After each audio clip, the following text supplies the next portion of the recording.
राजस्थान में सरकार को लेकर सियासत पूरी तरह से उफान पर है। यहां डिप्टी सीएम सचिन पायलट कांग्रेस के लिए ज्योतिरादित्य सिंधिया बन सकते हैं। जो ताजा जानकारी है, हरियाणा के मानेसर में ठहरे विधायक और deputy CM Sachin Pilot CM Gehlot से नाराजगी को लेकर कांग्रेस आलाकमान के सामने अपनी बात रखने के लिए आतुर हैं।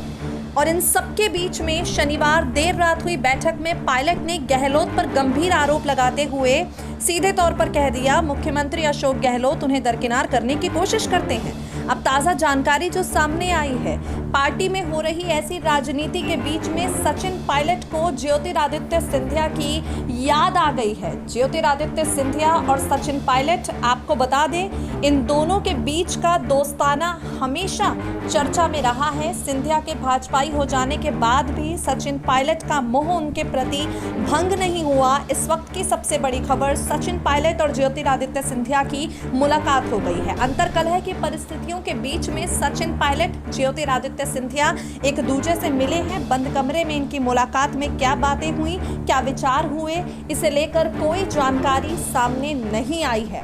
आपको बता दें, ज्योतिरादित्य सिंधिया के कांग्रेस छोड़कर भाजपा में शामिल हो जाने को लेकर सचिन पायलट ने आज तक सिंधिया को दोष नहीं दिया। सिर्फ इतना कहा था कि सिंधिया को पार्टी आलाकमान से बात करनी चाहिए थी। तो ऐसे में आज जब पार्टी में अपने ही प्रति विरोध सचिन पायलट झेल रहे हैं, तो वो सबसे पहले पार्टी आलाकमान से बात करने के लिए उतारू दिखाई पड़े। 5:30 बजे करीब बैठक होने की खबर आ रही है और इस बैठक से हटकर सचिन पायलट और सिंधिया की मुलाकात ने राजस्थान की राजनीति में हलचल मचा दी है।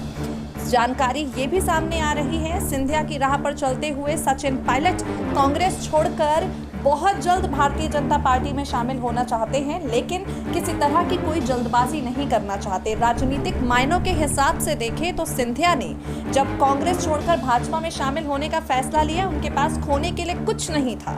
ज्योतिरादित्य सिंधिया के पास कोई पद नहीं था, कोई किसी पद की कमान नहीं थी, लेकिन सचिन पायलट की परिस्थितियां इससे बिल्कुल उलट है। सचिन पायलट राजस्थान जैसे राज्य के डिप्टी सीएम हैं, तो ऐसे में उनका इस्तीफा और बीजेपी में उनका शामिल हो जाना कई मायनों में उतना आसान नहीं है, लेकिन इस मुलाकात के कई राजनीतिक मायने निकाले जा रहे हैं। मुलाकात के बाद सचिन पायलट क्या कहते हैं, सिंधिया इस मुलाकात पर क्या कहते हैं, इसके लिए थोड़ा इंतजार करना होगा।